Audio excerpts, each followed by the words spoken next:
Mahimbing na natutulog si Makoda nang gisingin siya ni Fel. Nang hindi pa rin siya magising, sinigawan siya nito kaya't nagulat si Makoda. Ipinaliwanag ni Fel na kailangan nilang pumunta ng maaga sa fish market. Pagdating nila sa palengke, tuwang-tuwa si Makoda sa sobrang sigla nito at sa dami ng isda, mas marami kumpara sa huli nilang pagpunta. Samantala, nasabi ni Fel na puro hilaw lang ang nakikita niya hanggang sa may bigla siyang naamoy na masarap na pagkain. Ipinaliwanag ng isang tindera na may mga food stall sa bandang unahan, kaya't nagtungo sila roon. Makikita ang saya ni Fel habang pinapanood ang iba't ibang isdang niluluto. Bumili si Makoda ng mga inihaw na isda at hiniling na punuin ang malaking plato niya.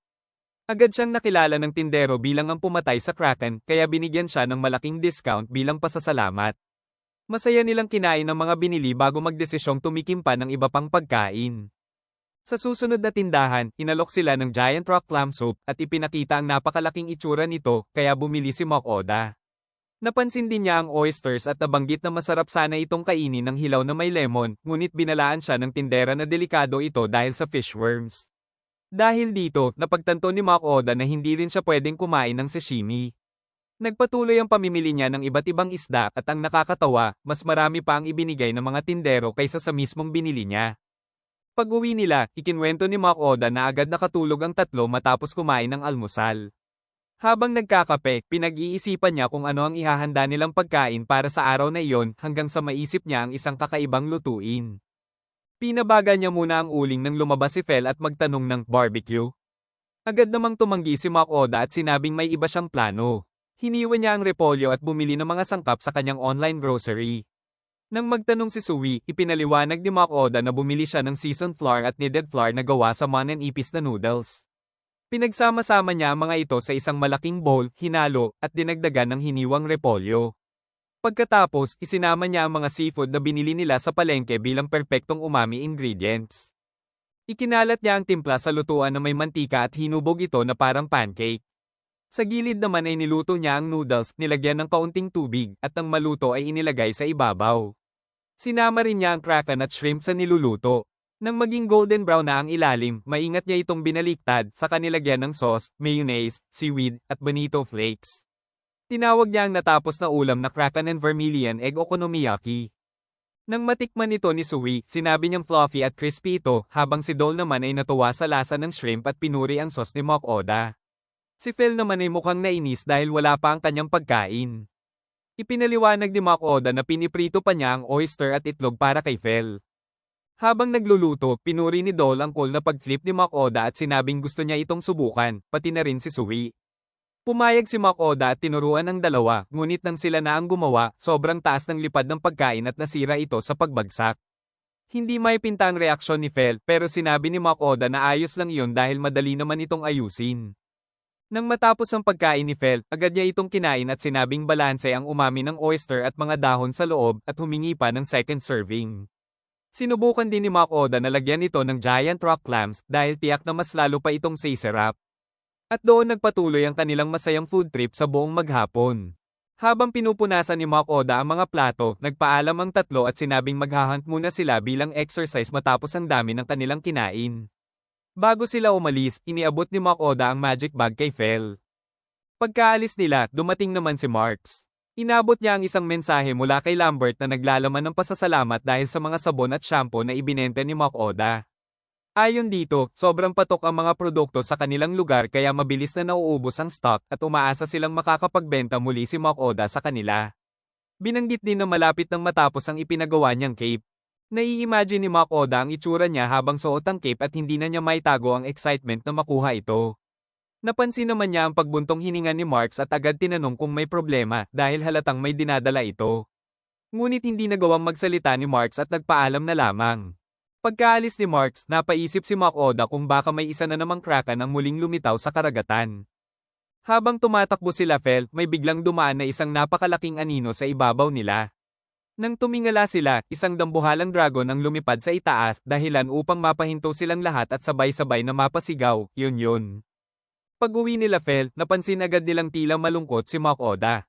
Tinanong niya kung kumusta ang naging lakad nila at kung anong halimaw ang kanilang nahuli. May halong yabang namang sinabi ni Fel na siguradong gugustuhin niyang makita ito.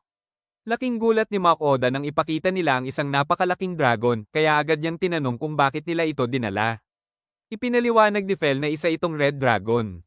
Nang tanungin ni Mach Oda kung ano ang balak nila rito, sinabi ni Phil na bata pa at maliit pa ang dragon kaya tiyak na malambot at masarap ang karni nito.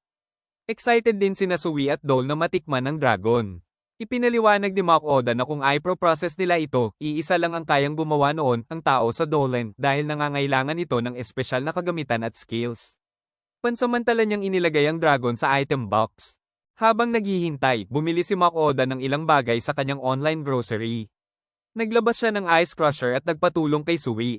Unti-unting lumabas ang mga nadoroch na yelo habang ginagamit ito ni Sui. Iba't ibang flavor ang binili ni Mach Oda at pinapili sila. Pinili ni Sui ang white flavor na nilagyan ni Mach Oda ng gatas at tuwang-tuwa itong kinain dahil sa lamig at tamis.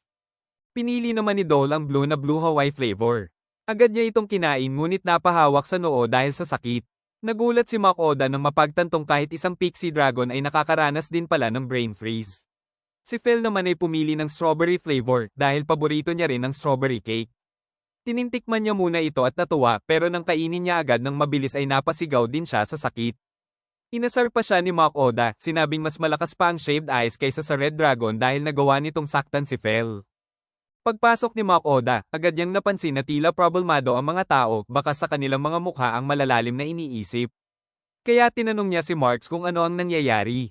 Habang naririnig niya ang mga bulong-bulungan sa paligid, pakiramdam niya ay naranasan na rin niya ang ganitong sitwasyon noon. Ipinaliwanag ni Marks na nakatanggap sila ng report tungkol sa isang nakakatakot na nilalang na lumitaw sa kabundukan. Dahil dito, iminungkahi ni Mach Oda na mag-usap muna silang dalawa ng pribado. Sa loob ng isang silid, ipinakita ni Mach Oda ang bangkay ng Red Dragon, dahilan upang matulala si Mark sa gulat.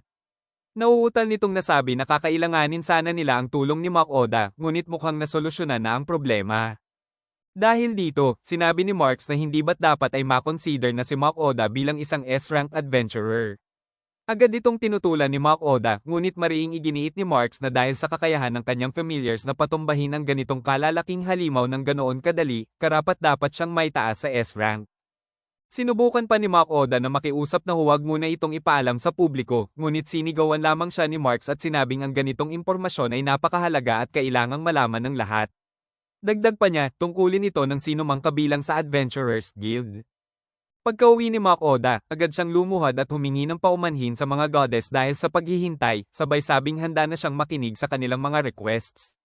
Isa-isa namang nagpahayag ng kani-kanilang hiling ang mga goddess, ngunit hindi nila maiwasang pag-usapan ang niluto ni Mach Oda kanina, ang okonomiyaki, dahil sa itsura pa lang ay mukhang napakasarap na nito. Dahil marami sila, tinamad si Mach Oda na magluto muli kaya iminungkahi niyang ipadala na lamang ang mga ingredients. Ngunit nagreklamo ang mga goddess at iginiit na mas gusto nila ang mismong luto ni Mach Oda. Wala na siyang nagawa kundi ihanda at ipadala ang mga offerings para sa kanila. Pagkatapos nito, naisip ni Mach Oda ang mga kailangan pa niyang asikasuhin, lalo na ang tungkol sa Red Dragon. Dahil tila nalilito na siya sa dami ng iniisip, nagpasya siyang bumili muli sa kanyang online grocery. Nang magtanong si Sui kung ano yon, nginitian siya ni Mach Oda at sinabing isa itong bagay na masaya at maganda. Sa labas ng kanilang tinutuluyan, ginamit nila ang mga sparklers na nagbigay liwanag at saya sa tahimik na gabi. Sa sandaling iyon, tuluyan na ring tinanggap ni Mach Oda ang kanyang bagong katayuan bilang isang S-rank adventurer. Nag-enjoy ka ba sa episode na to?